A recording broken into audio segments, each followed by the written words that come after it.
안녕하세요. 네, 이제 저번 주에 우리가 예수를 믿어야 되는 이유에 대해서 이야기했다면, 오늘은 하나님은 어떠한 분이신가에 대해서 짧게나마 이야기를 나누고자 해요. 일단 하나님은 영이십니다. 영이시다라는 말은 무슨 뜻이냐면, 하나님은 몸이 없으시고 우리와 근본적으로 다르다는 거예요. 그러니까 영은 살과 뼈가 없고 몸이 없다는 뜻, 또한 물질이 아니기 때문에 우리의 눈에 보이지가 않아요. 하나님은 무한하시기 때문에 온 우주에 동시에 존재할 수 있으며, 하나님은 전 세계 어느 곳에서나 동시에 임재하셔서 예배를 받으실 수 있다는 거예요. 또한 하나님은 영원하다는 거예요. 하나님은 시작도 끝도 없으시다는 뜻이에요. 하나님은 시간의 창조자이고 처음과 마지막을 주관하시는 분이세요. 하나님 외에 이 세상에 있는 모든 것은 시작과 끝이 있어요. 우리 인간도 하나님의 피조물이기 때문에 하나님께 의지해야 하는 존재입니다. 그렇게 하나님 도움 없이는 우리가 살아갈 수 없다는 거겠죠? 왜냐하면 하나님은 완전하시고 누군가 의지할 필요가 없기 때문이에요. 또한 하나님은 불변하시다는 거예요. 인간은 모두 세월의 지남에 따라 점점 변하게 되어 있어요. 우리의 몸만 변하는 것이 아니라 우리의 생각도, 우리의 마음도 변하게 됩니다. 사람도 변하는 것이 아닌 이 세상에 존재하는 모든 피조물이 다 변합니다. 그러나 하나님은 영원 전부터 완전하셨고 완벽하셨기에 부족함이 없으신 분이라는 거죠. 마지막으로 하나님은 진실하다는 거예요. 진실하다는 것은 거짓이 없다는 뜻입니다. 성경은 하나님의 진실함에 대해 이렇게 말하고 있어요. 디도서 1장 2절 말씀을 통하여서, 이 영생은 거짓이 없으신 하나님이 영원 전부터 약속하신 것인데, 아멘. 우리가 예수를 믿을 때 반드시 영생을 얻게 된다는 거예요. 우리가 낙심되고 소망이 사라질 때 위대하신 하나님을 기억하면서 우리가 주님 말씀 날마다 붙잡고 천국 가는 그날까지 영원하신 하나님만을 바라보며 나아가는 우리 초등부의 중고등부 학생들이 되기를 간절히 소망합니다. 아멘. 안녕.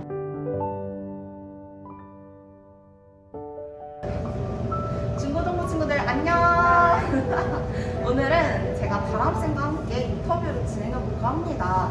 가람쌤의 인터뷰가 엄청 궁금하죠? 예! 네. 인터뷰를 진행하기 앞서서 제가 다니엘이라는 성경 인물 한 명을 소개하려고 합니다. 다니엘은 바빌로니아 포로로 끌려간 왕족 출신의 사람이었어요. 그런데 다니엘은 굳건한 믿음을 보여주는 두 가지 사건에 대해서 소개해드릴게요.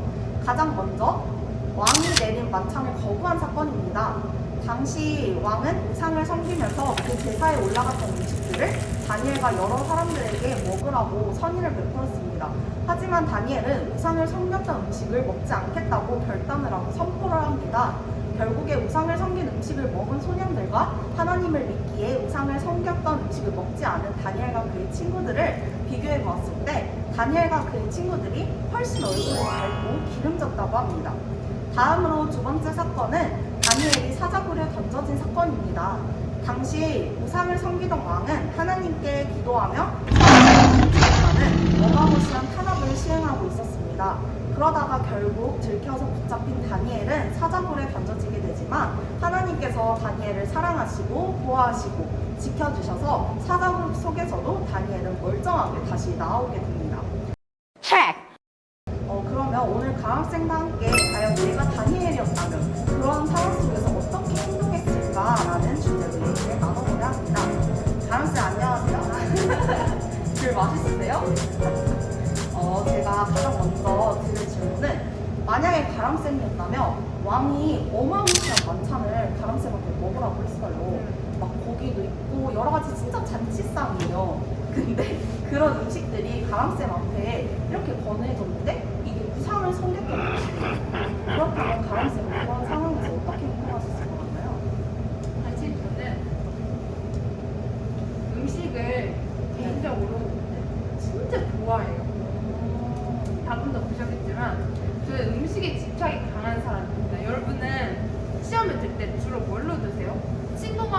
있잖아. 뭐 부모님하고 갈등이나 남자친구나 여자친구의 싸움이나 혹은 뭐 이제 다른 것 때문에 하나님 앞에 시험이 들지만 저는 가장 많은 시험이 드는 것 중에 하나가 음식에 대한 시험입니다.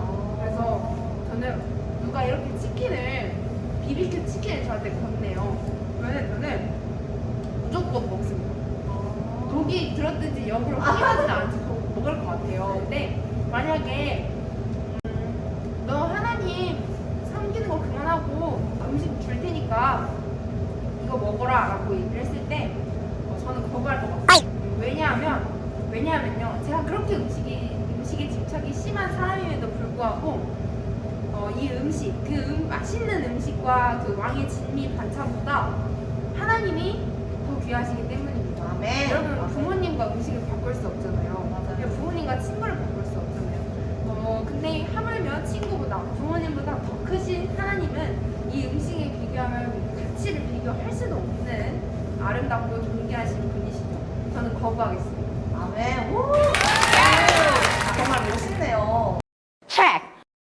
그렇다면 두 번째 유혹인 하나님께 기도할 때 정말 가람쌤을 데려다가 불에 던지고 사자불에 던진다고 협박하고 타락하는 상황이라면 가람쌤은 어떻게 하셨을 것 같아요? 일단 그 얘기를 이제 하셨잖아요. 저는 딱 들었던 생각 중에 하나가 일제강점기 때 선교사님들이 생각이 났었어요. 이제 선교사님들은 일제강점기 시대에 혹은 이제 공산주의 시대에 이제 갇혀 있으면 어떤 탄압을 받냐면 성경책을 손에 가지고 있는 것만으로도 사형에 처할 수 있는 그런 시대적인 배경에 사신 분들이 계세요.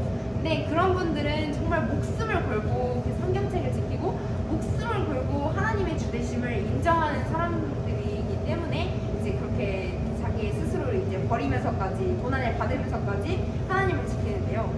솔직히 말하면 그런 세대를 제가 겪어보지 않았기 때문에 장담할 수는 없겠지만 제 안에 살아계신 하나님께서 저보다 더 크세요. 저의 자아보다, 저의 인격보다, 그리고 제가 가지고 있는 힘보다 더 크신 분이시기 때문에, 그리고 그 분이 제 안에 계시기 때문에 저는 이길 수 있다고 생각합니다. 아무리 내가 다니엘 세 친구처럼 그렇게 고난을 받고 사자굴에 던짐을 당하고 시험에 들지라도 저는 언젠가 다시 하나님께 다시 돌아올 것이고, 그리고 이 삶에서 잠시 고난을 받는 상황일지라도 천국에서 누리는 그 천국의 그 기쁨을 우리가 영원한 것을 쫓아가야 하기 때문에 저는 이 땅에서의 고난은 괜찮다고 생각합니다. 저는 그냥 고난 받고 예수님이 나의 주되심을 인정하겠습니다. 아멘. 오늘 이렇게 가람쌤과 함께 다니엘의 같은 상황이었다면 우리는 어떻게 행동했을까라는 주제로 얘기를 나눠봤어요. 우리 친구들도 그렇듯이 가람쌤과 함께 정말 그 다니엘과 같은 정말 그 일제강점기 선교사님들과 같은 우리의 믿음의 조상들이 없었다면 우리가 오늘날 이렇게 편하게 예배드리고 편하게 정말 찬양할 수 없었을 거예요. 그것처럼 우리도 정말 다음 세대를 위하여서 우리 정말 믿음 지키고 하나님 정말 열심히 섬기고 우상 섬기지 아니하는 우리 청소년들이 되었으면 좋겠어요. 아멘! 오늘 이렇게 가람쌤과 다니엘과 함께 정말 나눠봤는데요. 우리 친구들도 다니엘처럼 자라나는 그런 사람들이 되었으면 좋겠습니다.